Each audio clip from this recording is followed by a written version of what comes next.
And last night before I went to sleep, or before I got tired,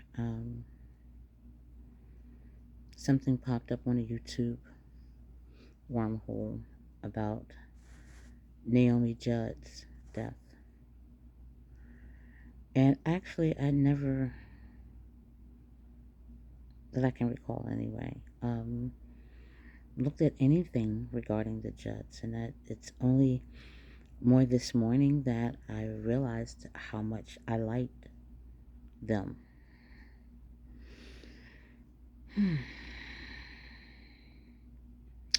So I figured I'd do this video recording.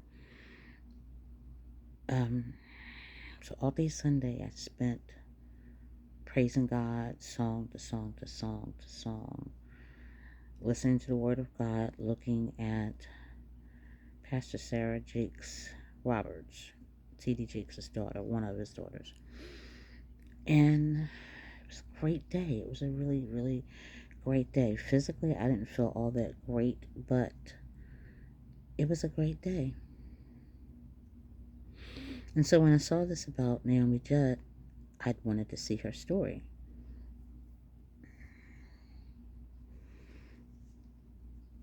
There's a part of Tessa that says, why did you even bother? You're going down a rabbit hole that's going to be hard to get out of.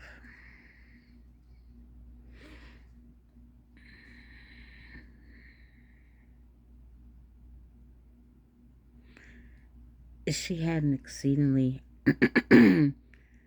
both hard and good life, raising her two daughters, one of which was part of the duo Judd team, her daughter Winona. And they're doing this docuseries about the Judds and their relationship. And there's this continued theme about one of the hardest relationships is that of a relationship between a mother and daughter. See where I'm going?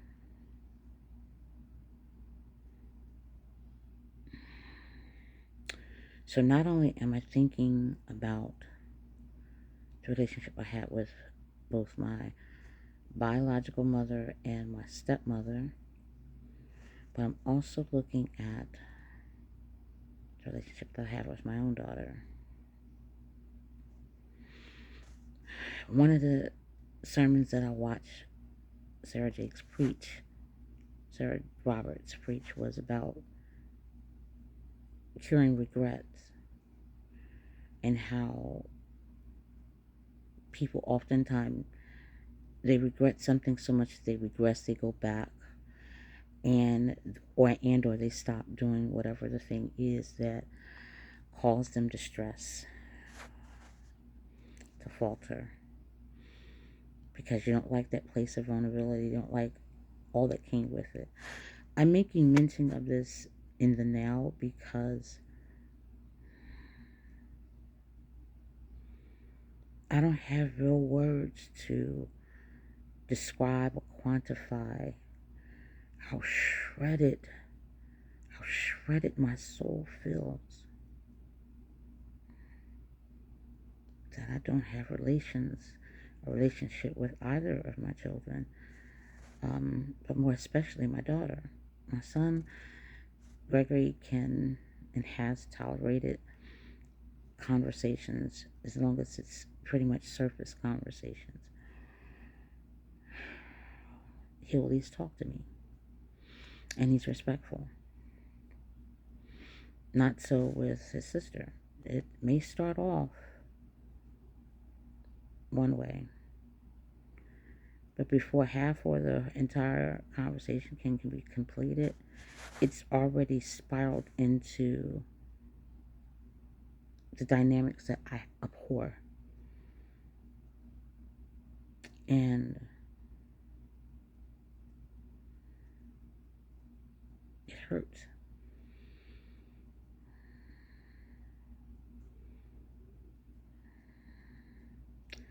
And I am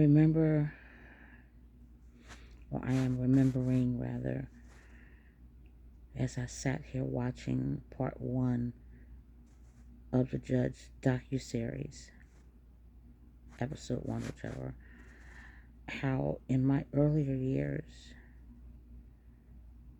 I wanted to fix me.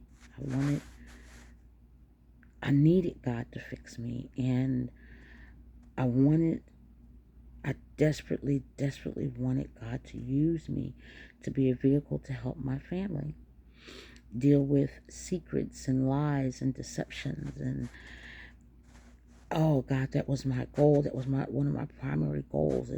It walked hand in hand with this call I felt on my field, on my life, and that was to help others, to be a servant to others.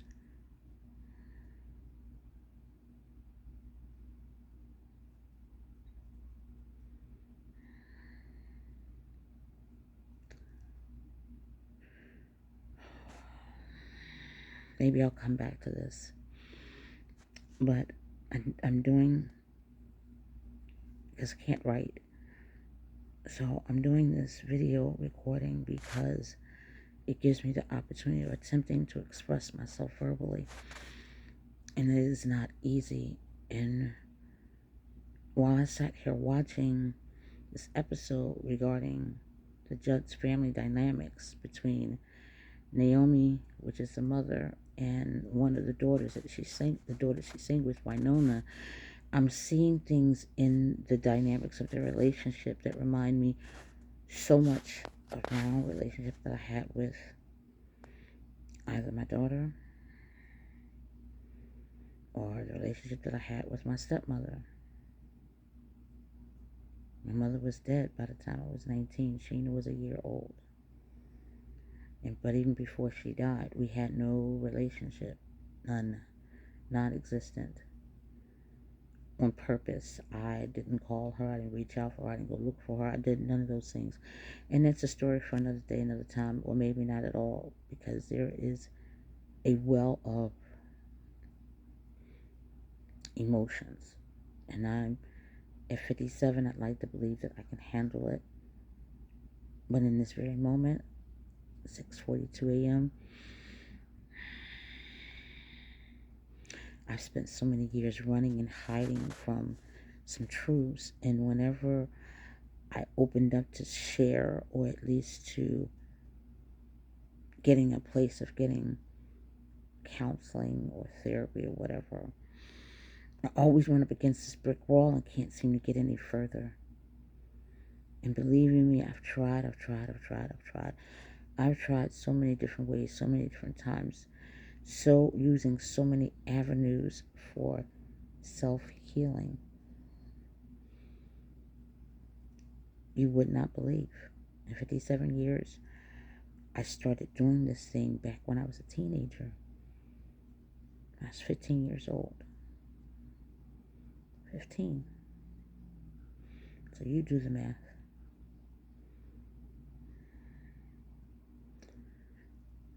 And one of the things that, again, it shreds my soul. I don't have any other way to put it.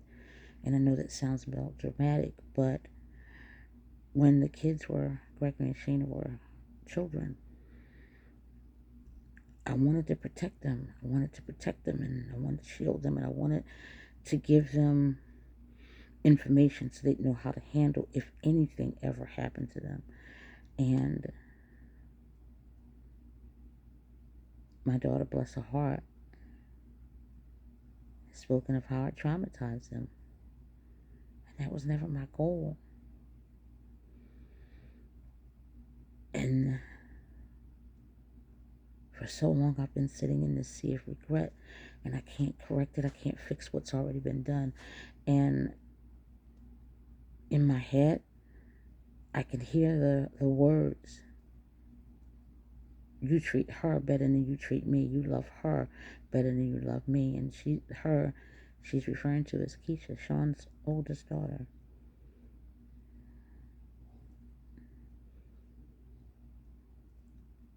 It's utter and complete nonsense. But from her perspective, that's what she thinks, that's what she believes, and Nothing I say changes what she feels. So I am stuck in limbo, being unable to reassure her to a point that she will accept what I'm saying as gospel. That there's no one that could take your place. No one. I'm done. I can't talk anymore. Toodles.